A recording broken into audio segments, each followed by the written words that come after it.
Town Hall Academy, episode 88. I was probably about 5 years ago, and it was from one of my suppliers. And I was like, yeah, sounds interesting. I went, and honestly, it almost angered me that I hadn't known about stuff like that for the previous almost 20 years.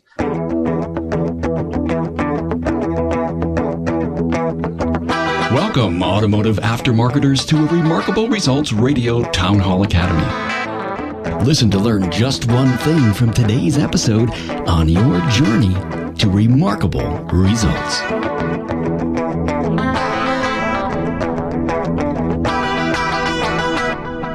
Hello and welcome to the Aftermarket's only weekly forum for the forever student, the Town Hall Academy. Hey, the panel today shares their very personal and transparent sentiments on the many mistakes they made as they grew their businesses.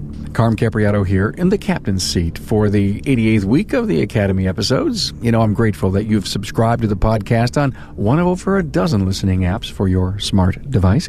So if you're commuting, jogging, doing crunches, or watching the bonfire, I want to thank you for your support and engagement. Please let me know if you appreciate the content and if it has made a difference in your life or your business. Hey, I want to thank Jasper Engines and Transmissions for making the Town Hall Academy free for all aftermarketers. At Jasper Engines and Transmissions, quality and customer service is their number one goal. Their associates take pride in their work, and it shows in the quality drivetrain products they produce. Their quality and customer service is second to none and has kept them growing for 76 years. With me for this academy is Bambi Crozier from Car Clinic in Lowell, Arkansas, Frank Scandura from Frank's European in Las Vegas, Nevada, and Tom Lambert from Shadetree Automotive, Layton, Utah. Now, if you're a person who thinks you can do everything yourself, then you need to listen to this trio explain their knock upside the head, you know, that VA moment when they realized it was the worst thing they could have ever done. They share their school of hard knocks so you don't spend too much time in the places that they were and accelerate your business because you now have the proof of what to do to prevent your business from being stuck in neutral. This team opens up and shares the immense learning curve they went through so you will minimize yours. So many key takeaways like this. It's not what you don't know. It's also about what your people don't know. We talk micromanaging, training, business models, KPIs, and empowering your people. And yes, they will make mistakes, just like you did. Find the talking points, the bios, and links to the panel's previous episodes at remarkableresults.biz/A088. Now listen to an outstanding Town Hall Academy with Bambi Crozier, Frank Scandura, and Tom Lambert.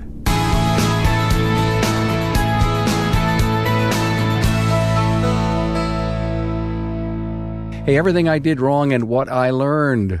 Who's with me here today? Well, we'll start with ladies first. Bambi Crozier, Car Clinic in Lowell, Arkansas. Hi, Bambi. Right. Hello. You're looking good today. Looking Thank good you. today. Frank Scandura from Frank's European in Las Vegas, Nevada. Good morning. Hey, Frank. Been to Frank's place. In fact, we'll do our live Town Hall Academy during show week at Apex right from Frank's place. So if you're going to be there, and even if you're not, you know, going to be participating in the show, we're actually doing a shop tour at Frank's place. Not hard to find. Just search for that in Google. We'll be there probably starting at least 8 o'clock in the morning, so we can set up for that. And Tom Lambert's with us, Shadetree Automotive in Layton, Utah. I'm excited about this topic because you know, us wise people. You know, people look at it and says, wow, he never made a mistake. Well, that's not true. We know that as great businessmen. So, Frank, I want to start with you. I don't know about you, but I always thought I could do all the work.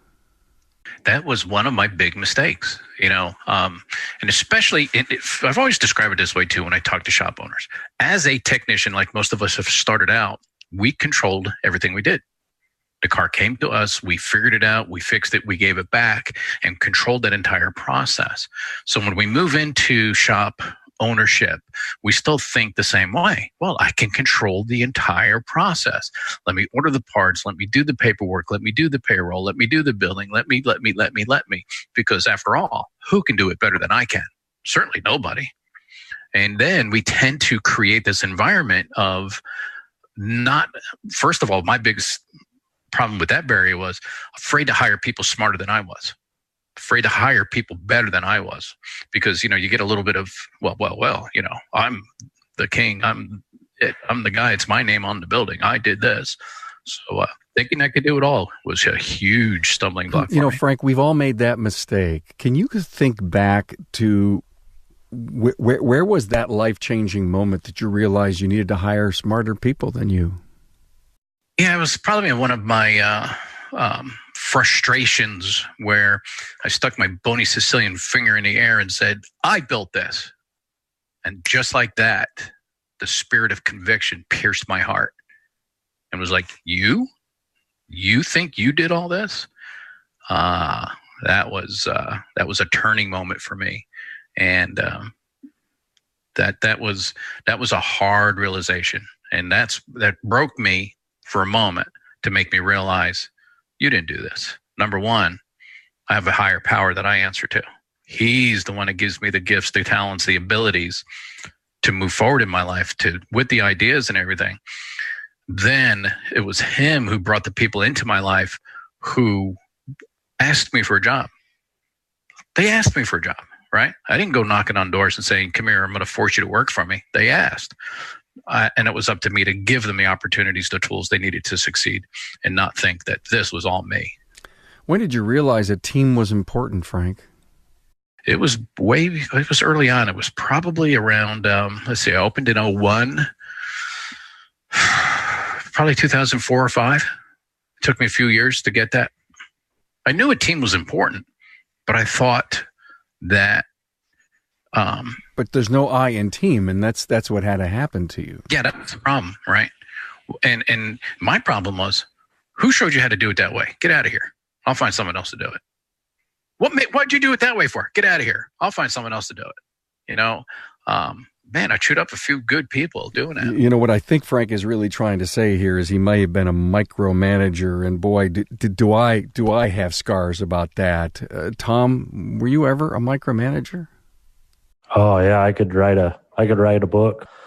I always understood the need for a good team. I don't necessarily think, I like to think that I've always been fairly humble. I don't think it was a fact that I thought that I was the best. I just feel like my business grew so fast that I never really had a time to really sit back and reflect. Things were just always happening.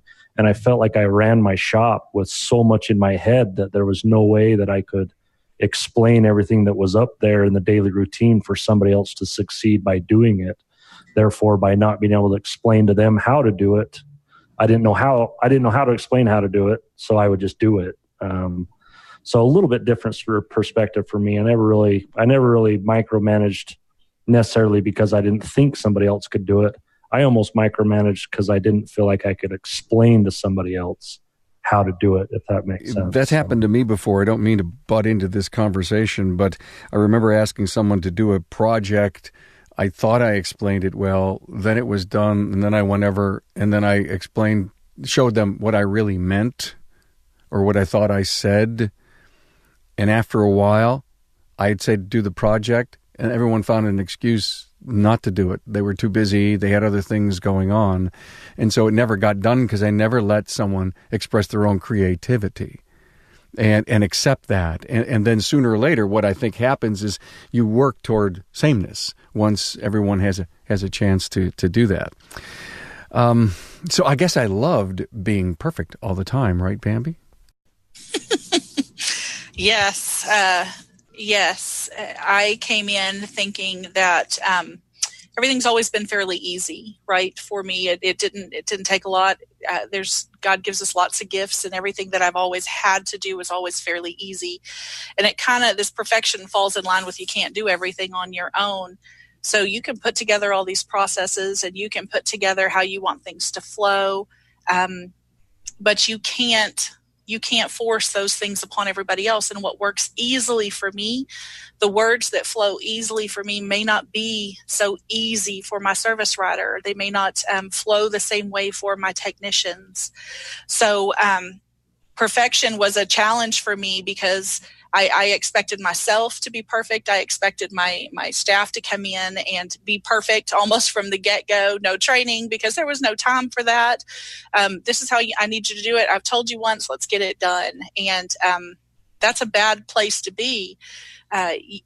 What we really need to do is just expect us to be our best and listen, support, and empower our team. Because if they're coming to meet me at that line every day, and I know that they're working with my values at heart, and they're wanting to take, they're protecting this brand, then I've got to allow mistakes. I can't be so hard and harsh, and that's been a big learning for me over the last several years, is that I've got to step back and allow people to make mistakes, and heck, allow myself to make mistakes, and kind of laugh at it.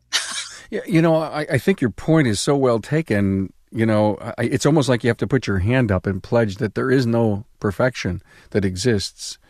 Nothing. No one is perfect, and it's okay to make a mistake. It's okay. And can we learn from it? I think the beauty of coaching, the beauty of leadership is that together as a collective team, we learn from those. And there's so much talk about technicians need to go to a school that's longer than 2 years so that they can actually break more things before they enter the industry. But you need to it's really funny, but it's true. And when they come into your place, you've got to allow them to break a few things. And one guy suggested that you buy a couple of clunkers that don't work and put the new tech on them, and then let them turn them around, make their own mistakes, and of course then sell the unit to and that really goes so far as to all the learning curve. Frank, it's like we don't know what we don't know. And, and in fact, once you accept that, in my opinion, you accept the fact that that's going to be a lifelong challenge. It's even deeper, right? It's not what I don't know. It's understanding what others don't know. Because I always struggled with, why don't you know that? Why didn't you think that? Like Bambi was saying, it just flows so naturally out of me, this gift that I have. I don't understand why you don't do it. I had to learn that here's the starting point. Here's the ending point. Sometimes my path is a little more direct than somebody else's. If the end product is the same, I had to back off, let them operate in the gifts that they have, as long as the end product was the same. Yeah. And my biggest challenge is, even today, because I can hear all of my service advisors through my office, is not jumping up to get involved in the middle of the conversation. I've learned, and it's hard and I hate it, but what I've learned to do is, after the situation's over, hey, I noticed that this happened. What could have been done differently? Mm-hmm. And then it forces them to go, well, maybe I should have done this or that. I go, okay, I like that. Let's do that next time. And trust me, my instinct is, why did you do it? I want you to do it this way. That's my instinct. Yes. So you sit on your Italian Sicilian hands. My bony Sicilian fingers in my pocket. Yeah, I'm half of that. And so, yeah, you just don't get involved until post involvement is what you're saying. And sometimes it costs money, right? Sometimes it costs me money. So, and I've got to understand that those mistakes cost me money in the old days when I was making the mistakes. I've got to help my people learn, even if it's, could I have intervened and saved me 100 or 200 or 300 or whatever it is? Maybe. Did they learn? No. And I've got to stop creating the environment where they run to me. Dad, what do you think about this? Dad, what do you think about that? Dad, what do you think about this? Okay, your customer's engine or transmission has failed, but now is not the time for them to trade their vehicle. Not without a working engine or transmission. Besides, would they have kept their vehicle another 3 to 5 years if their engine or transmission had not let them down? Well, if you answered yes, then Jasper Engines and Transmissions is your choice to give your customer's vehicle new life and many thousands of miles of enjoyable driving performance. When considering the high cost of a new or newer used vehicle, there's a pretty good case to be made for your customers to replace a drivetrain component that has failed or is delivering poor performance, rather than trading their car, truck, van, or SUV. Install a quality remanufactured Jasper product for less than your customer would have to invest in a different vehicle. Go to jasperengines.com to learn more about the money-saving value of Jasper.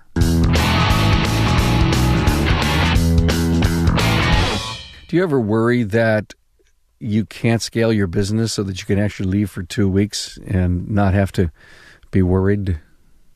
Yeah, I used to. Okay.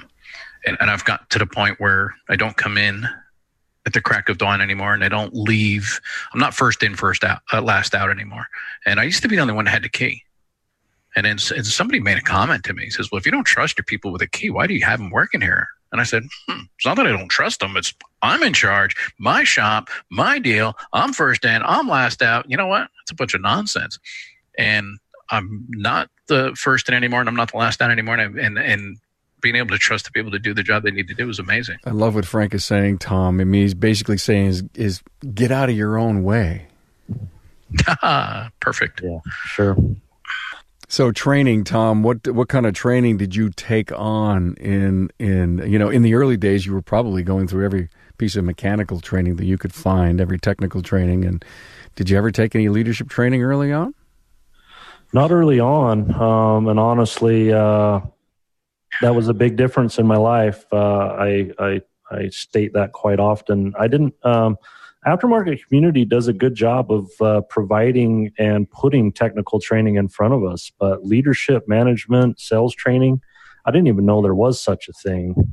So I got invited to my first kind of like, I think it was like a 12 numbers you need to know class. I was probably about 5 years ago, and it was from one of my suppliers. And I was like, yeah, sounds interesting. I went, and honestly, it almost angered me that I hadn't known about stuff like that for the previous almost 20 years, because you don't know what you don't know. And I didn't know a lot. So I was just a guy that knew how to work with common sense and no training or really anything to be doing what I was doing at the scale I was doing it at. Hey everybody, the soundbite. He just mentioned the soundbite.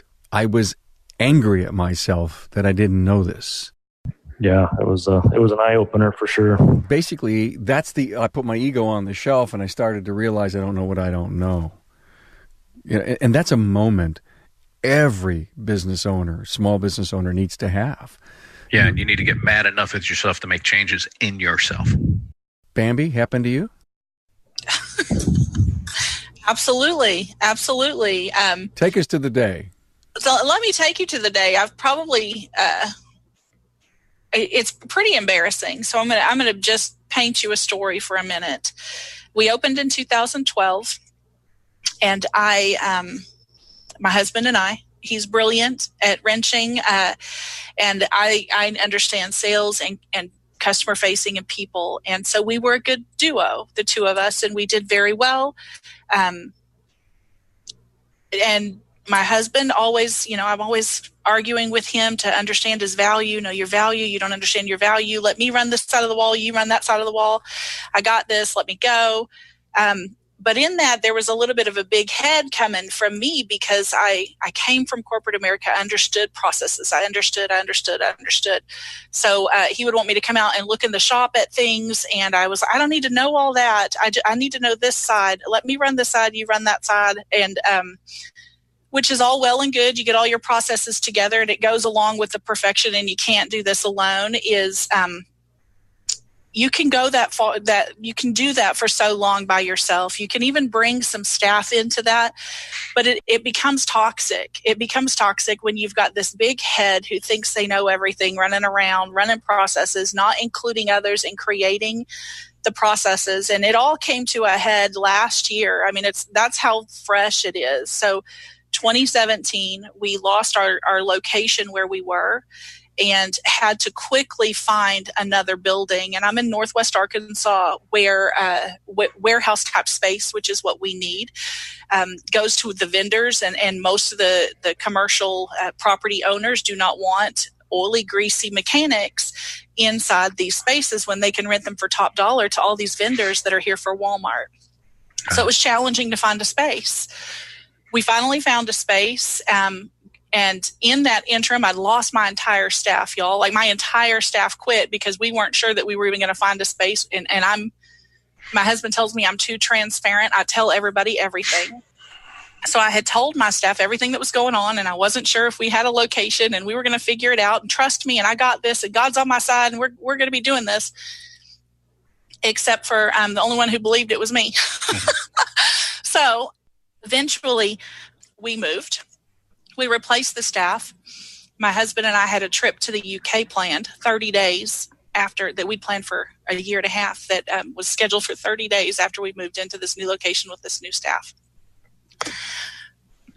I should have made the decision not to go or postpone it, and I didn't. It almost lost my business in that time frame. So training is critical. Understanding you don't know what you don't know is critical. Learning to pull others into your process, and you don't have to know it all, and you don't have to be perfect, is critical. Thank you for being so transparent. A tough story to tell, but so much wisdom there. Wow. Thank you for that, Bambi. I know that was a hard story to tell. So, Frank, you're telling me that you felt you could do all the work. So, when you went home at night and you were the service manager and the owner and the bank deposit guy and the tech and all of that, didn't it hit you over the head that, what the hell am I doing? Do I have a hobby? Do I have a real business here? Kind of like Thomas, when I started to get those trade magazines that had those great articles in it, and I became an ASA member, and that Inc. magazine really has some really great articles for the shop owner.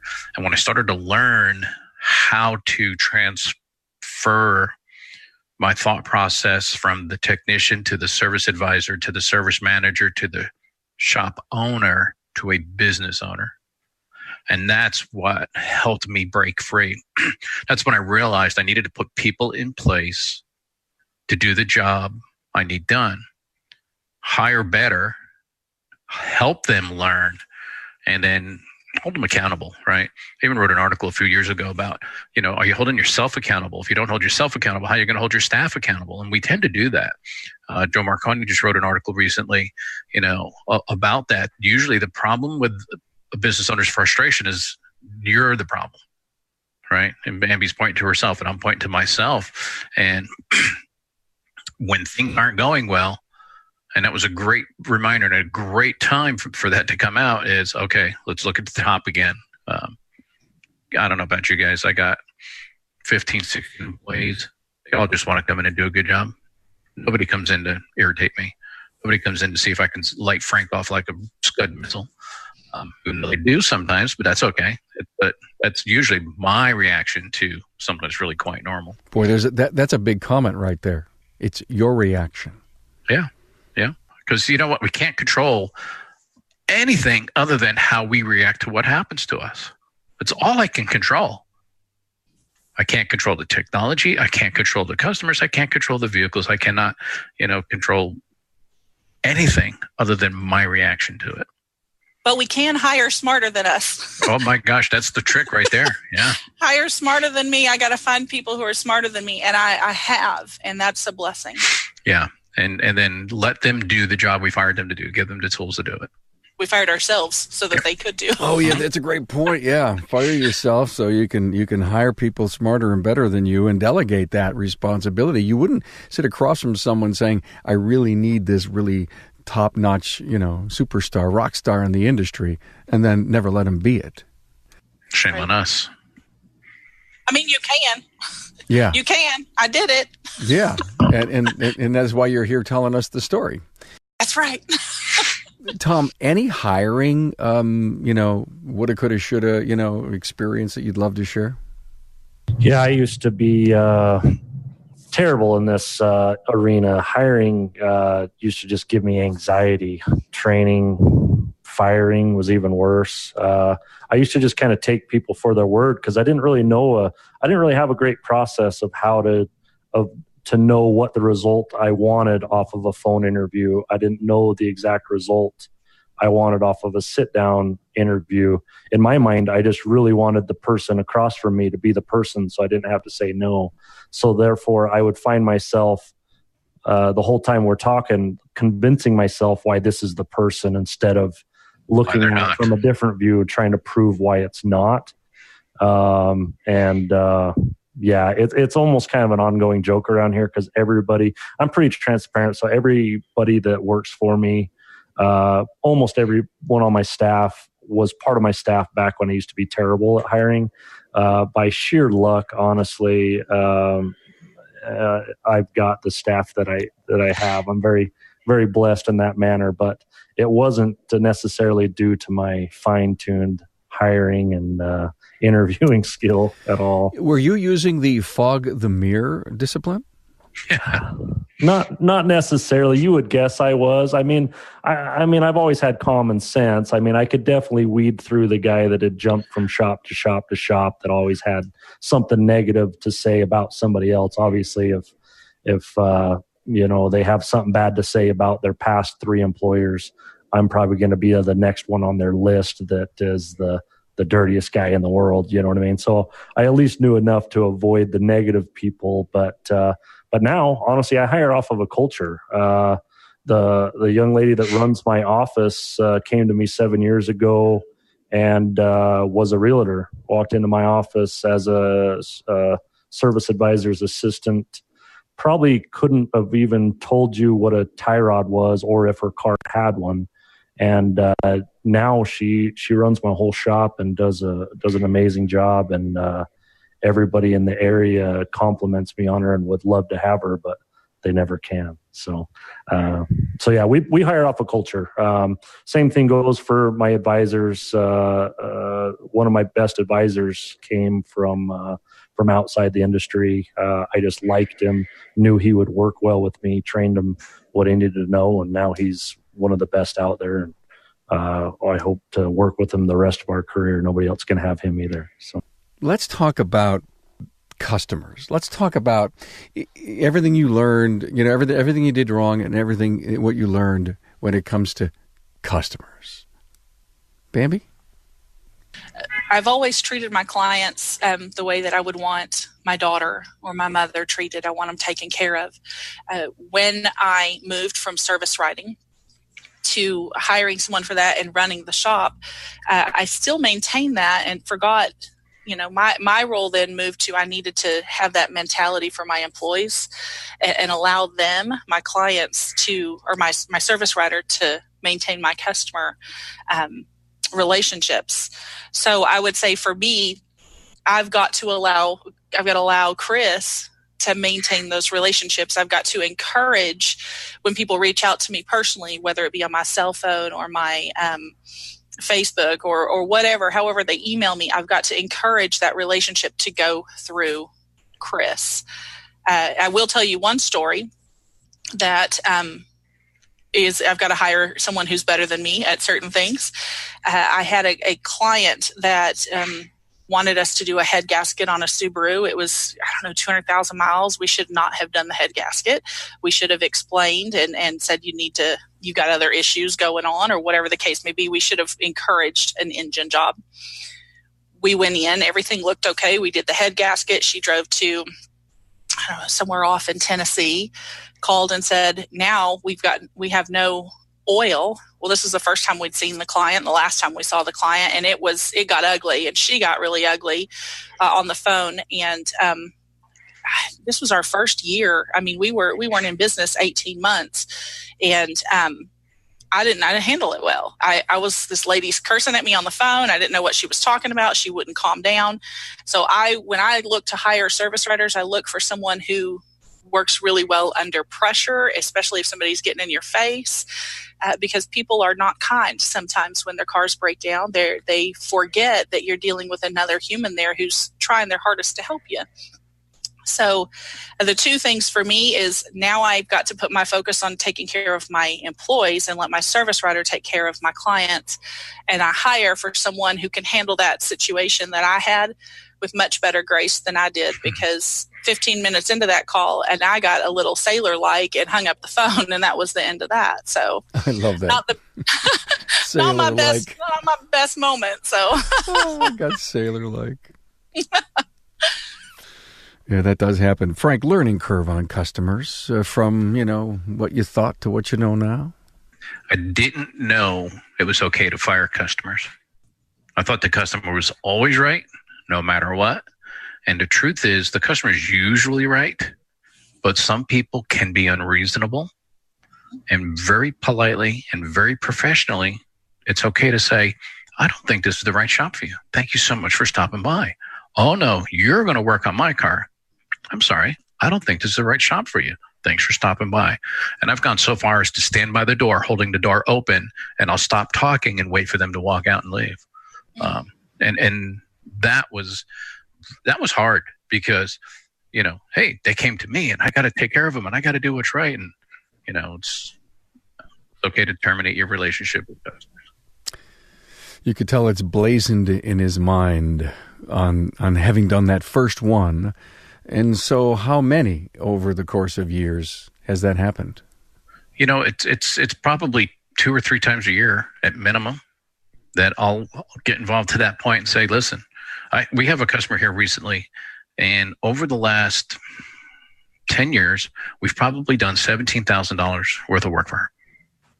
And every single visit is drama. Every single visit is, you guys did this, you guys did that, I don't understand. And it's this constant battle. And it's just got to the point where, you know what? Every single time we're interacting on this vehicle, it sucks the life out of a number of people. And how many of us have experienced, we're concentrating on that difficult customer that's demanding, wanting discounts, refusing to pay the full bill, and all these other problems that go with it. Every single thing that goes wrong with the car is our fault, ever since you. And then you got that really good customer that's up here is going, look, guys, if you don't have time for me, I'm just going to go somewhere else. Never says a word, never complains, and just goes away, and you never know why. Right. So to get to that, to really recognize that, to say, listen, this is just too hard of a relationship. It's like having a friend that, how many of us have those friends that we don't talk to them for 6 months, and we pick up right where we left off, and we're laughing, we're having fun. Then you've got that friend, and he said, hey, I was thinking about you. Oh, I thought you lost my number. Did you forget to call me? And then it's like, sorry, I just remembered this trick. I'm going to put on my phone, do not answer for those calls, right? So it's okay to remove those people from our lives, customers, friends, family, whatever it is. That's hard. Lifts the weight, doesn't it? Yes. Yep. Yeah, I'm not gonna be able to make you happy, and we don't want you unhappy, and I don't want to be unhappy. So let's make a happy move and get you connected with someone that I think might fit you better. Yep, absolutely. And I love it when somebody says, no, I'm going to make you work on my car. I'll actually chuckle.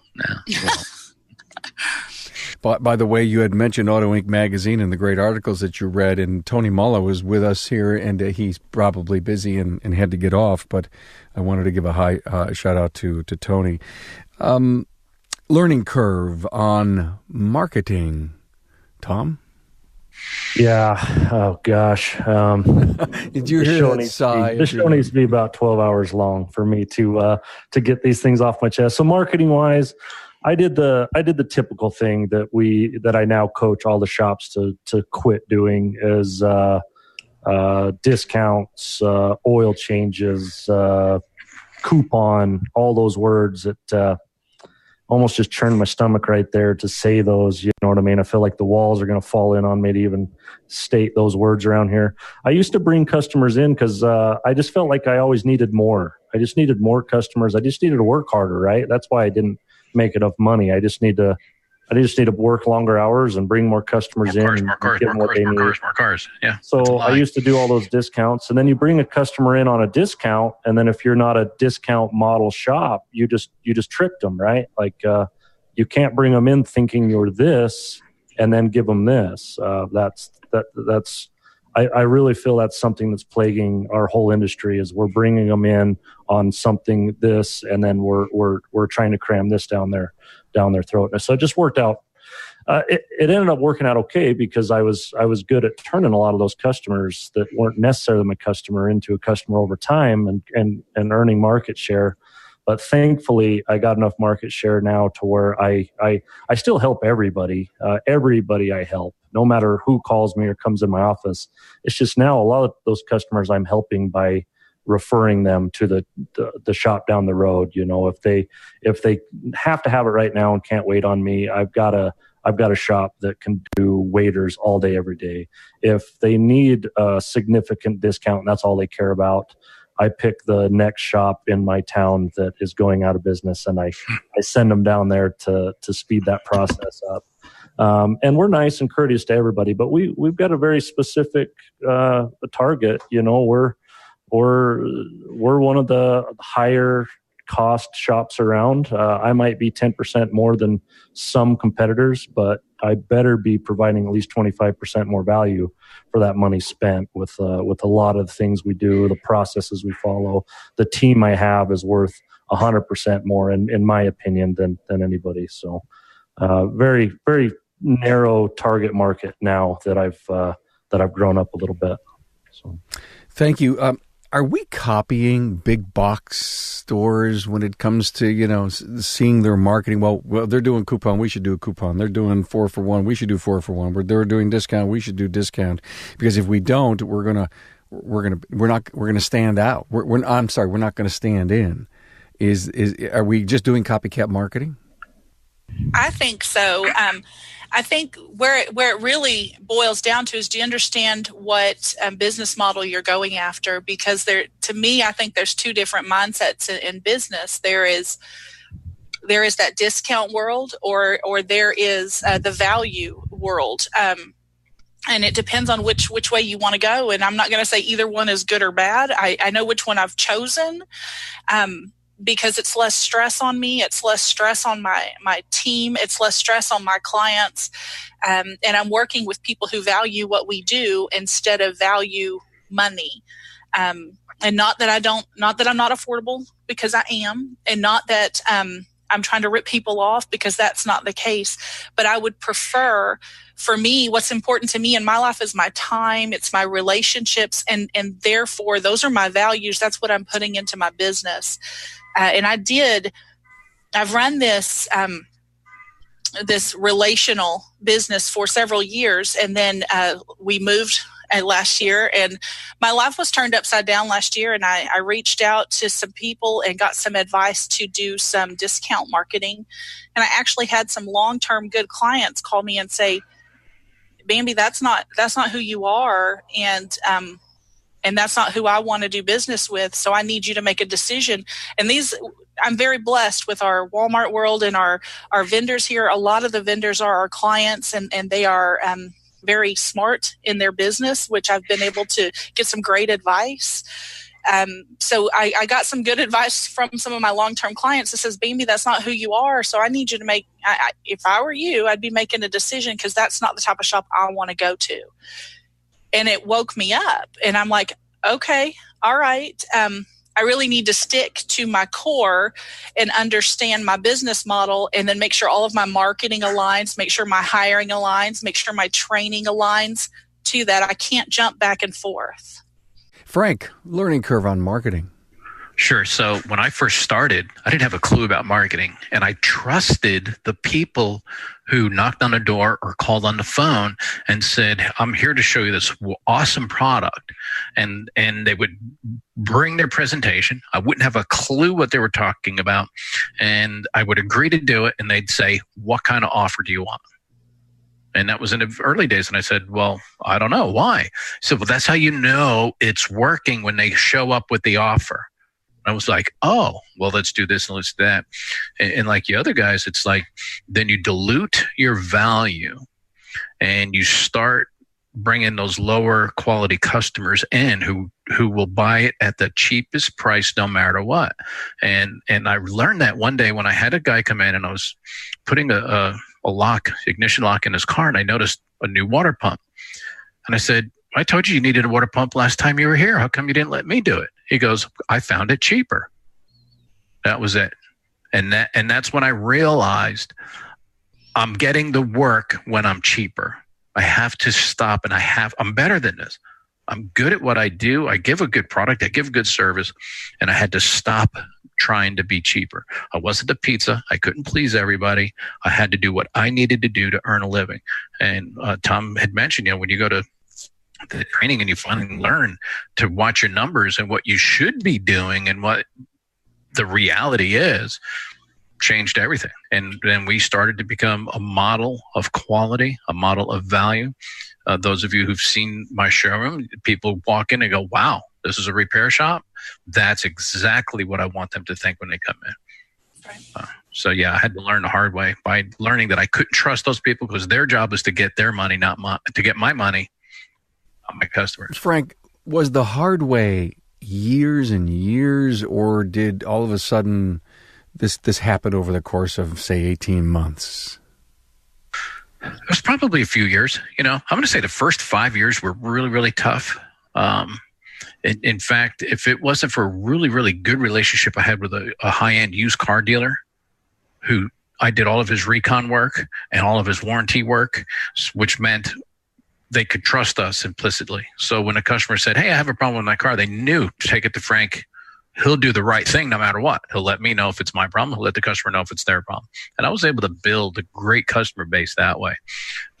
So it probably took me, I'm going to say, up to 5 years to really just get out of my way and realize, I didn't just buy a job. This isn't a hobby anymore. I've got to get serious about this. So I'm a shop owner and I have to appreciate numbers. What is this that my accountant's trying to tell me? What is this that I keep hearing and reading about? KPIs and numbers and net operating profit and gross margins. So as a coach, right? And those are the very, very first questions I ask. Do you know the difference between gross profit and net profit? Be honest with me. Tell me the truth.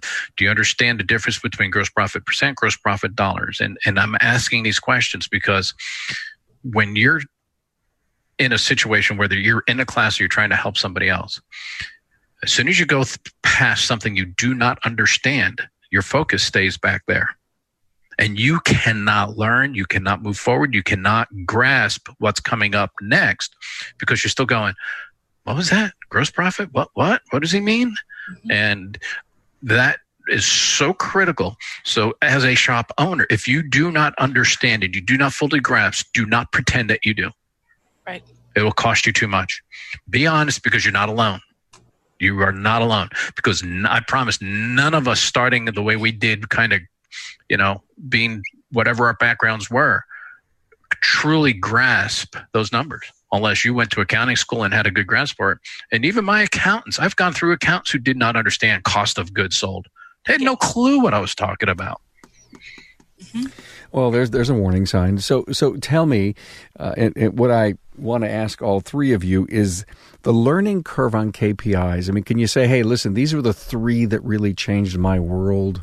Yeah, for sure. Yeah. I'd love to take that one. So, I took a lot of accounting in high school, and even took quite a bit of accounting in a couple of years after high school, and still didn't know. So I knew the importance. I love numbers. I'm an accountant mind, yet I ran damn near 2 decades without tracking the right numbers. So I understand net profit, gross profit. That always made sense to me. I always monitored that. The biggest numbers for me that I used to miss out on is average repair order and how that can play into everything. I used to run a very high daily car count model, and a very low average repair order, sub 400 average repair order, and never knew that was a lot of work for not a lot of pay at the bottom of the line. Now that I know that there's so many more KPIs to track and that you can use to diagnose every single problem you've got going in your shop. Now I'm running an average of a 13.5 average repair or car count shop and about an 800 average repair order with the same size crew. And I've got, almost 10 cars less a day coming in, 10 customers less to to please, way lower risk. My office is nice and calm. My staff is less stressed. We have time to take care of that customer that wants and deserves our attention. So average repair order was probably the number one KPI that I wasn't aware that I needed to track it. So therefore, obviously, I didn't track it because I didn't even know what average repair order was, and that was probably 5-6 years ago. You know what I mean? So that's mine. Average repair order. Mm-hmm. I needed a system that would help me track my year-over-year growth, help me understand what my overhead. When I first started, I didn't even fully understand overhead. I didn't understand how to get my break even because we had such variable costs with labor and parts. I could understand, okay, my phone bill's this, my rent is this, my insurance is this. I could add all that up, but I couldn't figure out how do I need to know how many hours I need to sell that's going to cover that plus the labor and the parts, and there's mathematical equations to help you with that. So understanding how to get that operating overhead and your break-even numbers were really critical to me. I just went through an SBA program where I learned all about quick ratios and things that the banking industry looks at and how important it is to have that line of credit before you need it. So there was some really important things in there that even now I just I'd never thought about it. We've always kind of operated Dave Ramsey like, here, if we don't have the money, we don't get it. It's the way it is. Suck it up, big boy. But we're learning, and I do need to take those things into consideration, especially if I want to grow the way in which I want to grow. So, understanding my overhead, understanding my true break even, looking at my monthly numbers, not waiting until tax season and saying, wait a minute, why do I owe $16,000 and where am I going to get $16,000? So maybe did that answer it? Sorry. Well, it answered it according to you. Yeah. No, but it was great. I loved when she started talking about quick ratios and saying, where do I get that? See, that's the balance sheet side, everyone. And so everybody is, we're concentrating on the P&L, and yet there's another document that we get, and that is there's 3 we need to look at. If you look at just one, man, you're in trouble. You got to look at all of them. Is your third one the cash flow statement? Yes. Really important, very critical. We've done a lot of shows on finance and stuff. Frank, you started this thing out for us, but what was the big number that changed you? Yeah, so gross profit percent was my big number because it took me a long time to realize that without gross profit, there was no money for expenses. Rents don't change, phone bills don't change, power bills, yeah, a little bit. You got hot months, cold months, whatever. But for the most part, those hourly people, taxes, things like that, you need the money to pay those bills. And without gross profit, you don't have it. And one of the things I track the most now, this year was really important to me, is my effective labor rate. Because I always used to think my door rate was my labor rate. And then I'm crunching these numbers. I'm going, oh, wait a minute, if I did this many hours, I should have this many dollars, and I don't. What happened? So now I'm learning my effective labor rate is critical. And the lower that is, the worse I'm doing in the back of probably selling diagnoses and keeping the guys working. So I'm watching that real carefully.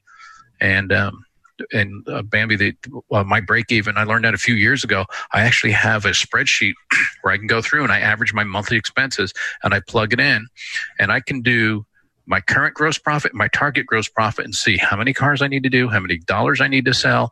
And that helps me understand. And like Tom was saying, when your ARO is low and your gross profit is low, you got to bring in a lot more cars, work a lot harder, take in people you don't want to take in. Right. And you're just on this hamster wheel of life, never getting ahead. And when you start to really look at these numbers and realize, wait a minute, this is a legitimate business. Legitimate businesses charge a fair price and earn money, right? I can't go into the grocery store and have her ring up my groceries and have her say $72.56 and say, will you take 60? Right. And you're not doing a good service to your clients because you're not going to be here. You're going to miss something on quality because you're going to be tired. You're not going to give service because you're going to be angry and you're going to snot off. There's a lot of different things that impacts. So a good customer is going to want a good warranty. They're going to want someone who's going to be there long term. So I'm with you. Yeah, absolutely. Wow. How very, very interesting. This is, Town Hall Academies go places I never expect. It's because I have such great guests on. Some great comments. Always great to see Keith Perkin with us. Experience is simply the name we give our mistakes, he says. And some great chatter in the chat box. Okay, I'm gonna let you go around the room. We'll give you a final comment. This weekend, share this with some friends. I know there's a lot of people that take that cup of Java on Saturday mornings. They'll listen to a podcast or they'll watch the Facebook replay of this. Of course, we put this back out next Wednesday, so you can listen to it in your mobile commutes. And I thanks everyone for the support of the brand, Remarkable Results, Town Hall Academy, and the new show called For the Record. Hey, let's go around the room and any great summary, any great piece of wisdom. Remember, you're having a chance to talk to people that are going to value this discussion, and maybe they'll kick their world up, instead of waiting another 2 years to finally figure it out. Let's change the world now. Tom, I'll start with you. Yeah. So, the title of this, what did we do wrong and what did we learn from it, right? For me, the biggest life changer I've ever had is receiving training. And I think, honestly, our industry is doing a really good job lately of getting training out there in front of us. So it used to be, I would say 5 years ago, most people didn't know there was business coaches for the automotive industry. Now it should no longer be, should I hire a coach or should I go to class? It should be, which coach am I going to hire, which classes I'm going to go to. And that goes for everybody. I know my shop is running great, and I'm still going to be in a class at least every quarter myself. So I encourage everybody out there, regardless if you're in our industry or not, get to class, find a coach, do the work. Perfect. Bambi. Sure. I would say determine what type of business model you want to run, and then hire smart people to help you. Partner up with other industries, get a good CPA on board, get a good HR company on board, get a bunch of people referring you. Understand, have those meetings monthly, if need be, quarterly with your CPA so you understand your numbers, where you're going, what you're aiming for. Have fun in the process. Depend heavily on your people. Make sure that they've got your vision, your mission, and laugh at your mistakes. You don't have to be perfect. Great advice. Thank you. Frank? So, it's okay to fail, right? As long as you learn from it. And it's okay to let my people fail as long as they learn from it. Customers are going to get upset and leave no matter what we do. It's going to happen. And don't take it personally. That's, for me, the most difficult thing is still to this day. Even when I've had zero interaction, I take it personally. And can't do that. We just can't do that. I read a leadership book, and I can't remember the exact name of it. I think it was the 1 Minute Manager series. And there's 4 ways to lead people. Some people, you can tell them what to do, and they got 100% fire off and do it perfectly. Don't need to interfere or intervene. To people who need a little bit of direction, people need a little bit more direction, people who need 100% direction. And it's learning who's on your team that needs that style of leadership. And I'm trying to walk over that bridge right now. Who do I need to give a project or an assignment to and walk him through it? And who can I give it to where they could just run with it? That's great advice. Yeah. That's great advice. Thanks to Bambi Crozier, Car Clinic in Lowell, Arkansas. Frank Scandura from Frank's European in Las Vegas, Nevada. I'm going to be at his place at the end, actually, I think November 1st, right? November 2nd. November 2nd. That, yeah. And then Tom Lambert, Shadetree Automotive in Layton, Utah. Thank you so much for your contributions to the Town Hall Academy. Another fun day. Thanks, guys. Bye, guys. Thanks. Thanks for being on board to listen and learn from the premier automotive aftermarket podcast. Until next time,